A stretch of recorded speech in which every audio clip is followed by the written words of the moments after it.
Hello guys, అస్సలాము అలైకుం. నేను mechanic చెప్పని. సో మొత్తం వచ్చేసి కొత్త వీడియోస్ అయితే మేము ముందుకు వచ్చేసాను. చూస్తున్నా కదండి, బండి పోమ్ వాష్ చేస్తున్నాను నీట్గా.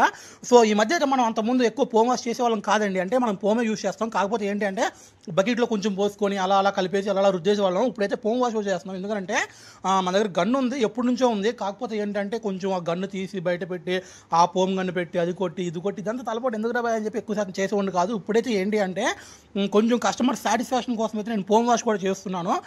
ఎందుకంటే మనకి చూస్తాకి బాగుంటుంది కస్టమర్స్కి, అలాగే ఇంకొకసారి రాబుద్ది అయింది. సో కాబట్టి మనం ఎక్కువ శాతం పోమ్ వాష్ ప్రిఫరెన్స్ చేస్తున్నాం ఇప్పుడైతే ప్రస్తుతానికి.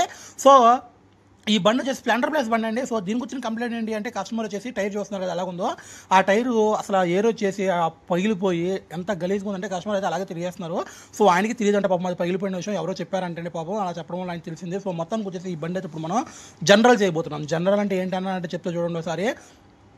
ఇంజిన్ ఆయిల్ ఒకటి మార్చేసి ఎయిర్ ఫిల్టరు, క్లచ్, బ్రేకులు, చైను, ప్లగ్ క్లీనింగు ఇలా అన్నీ చేస్తున్నాం. దాంతో పాటు మనం టైర్ కూడా చేంజ్ చేస్తున్నాం. మరి టైర్ ఏం వేస్తామన్నా, ఏంది టైర్ అయితే ఏం బాగుంటుంది ఏంటి అని అడిగితే చెప్తా చూడండి ఒకసారి. నాకు తెలిసి అంటే నాకు నచ్చిన టైర్లలో ఇప్పుడున్న టైర్స్లో అంతకుముందు టీవీఎస్ కంపెనీ అంటే అంతేం ఉండేది కాదండి. అంత టైర్స్ ఏం అంత ఉండేవి కాదు. సో ఇప్పుడైతే టీవీఎస్ జంబో అని ఒకటి ఉందండి. టీవీఎస్ జంబో టైర్ అని అబ్బా మామూలుగా లేదండి, కిరాకుంది. అంటే టీవీఎస్ జంబో అంటే నా పర్సనల్గా చెప్తున్నాను. టీవీఎస్ జంబో టైర్ అంటే బాగా, ఎందుకంటే హెవీకైనా సరే లోడ్లకైనా మరి ఎటన్నా లాంగ్ పొలాలలో అటు ఇటు గొట్ల పైన తిరుగుతాకైనా ఈ టైర్ అనేది బాగా పనిచేస్తుందండి. మీకు ఎంఆర్ఎఫ్ టైర్ కన్నా సిఎట్ టైర్ కన్నా టీవీఎస్ జంబో టైర్ అనేది కొంచెం బాగుంటుంది. బటన్ ఎక్కువ ఉంటుంది, టైర్ హెవీగా ఉంటుంది.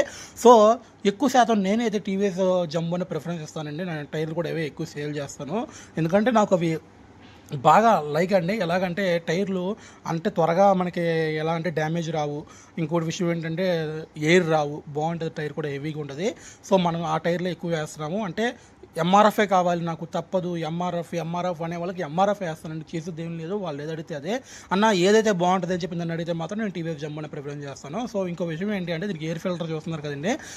మనం ఎయిర్ ఫిల్టర్ కూడా ఒకటి దీన్ని నీట్గా క్లీన్ చేసేసాం. ఎందుకంటే మరి కస్టమర్ వచ్చేసి ఎయిర్ ఫిల్టర్ మొన్న మధ్య ఇప్పించి అన్నాడండి. సరే ఆయన ఇష్టం, అది ఆయన ఏదేమంటే అదే చేస్తాం. మనం ఇప్పుడు అదే చెప్పాం, ఇంకా ఎయిర్ ఫిల్టర్ చేంజ్ చేద్దామని చెప్పానండి. మనోడైతే అదే క్లీన్ చేసేది నమ్మా అని చెప్పారు. సరే కదా చెప్పి ఎయిర్ ఫిల్టర్ అదే చేస్తాను. ఇంజిన్ కూడా మనం క్యాస్ట్రల్ పోస్తాం, తర్వాత ప్లగ్ క్లీనింగ్ చేసాం, క్లచ్ చేసాం, బ్రేక్ చేసాం, చైన్ చేసాం, మొత్తం ఏ టు జెడ్ మనం నీట్గా చేసేస్తామండి. ఏందో మరి మన కంగారే ఆతృత ఎక్కువైపోయింది. ఆయిల్ కూడా కింద పడిపోయింది. సో మొత్తానికి వచ్చేసి అయినా ఏం కాదు, మనకి ఎంతో పర్లేదు. ఒక 10 గ్రామ్స్ 20 గ్రామ్స్ అది పడతాం అనేది సహజమైంది. దానికోసం పెద్ద ఇదేం చేయాల్సిన అవసరం లేదు. సో మొత్తానికి వచ్చేసి మనం నీట్గా క్లీన్ చేసేసి మళ్ళీ ఆయిల్ పోసేసామండి. సో ఏంటంటే కొంచెం ఏదో కంగారు తొందరపాట్లు అలా పడిపోయింది. దాని గురించి పెద్ద గేమ్ పట్టించుకోమాకండి. సో మొత్తానికి అయితే బండి అయితే నీట్గా తయారు చేసి మనం నీట్గా కస్టమర్కి ఇచ్చాము. 2300 బిల్ అయిందండి. కస్టమర్ 2200 ఇచ్చారు. వీడియో నచ్చితే లైక్ చేయండి, షేర్ చేయండి, సబ్స్క్రైబ్ చేయండి. Thank you.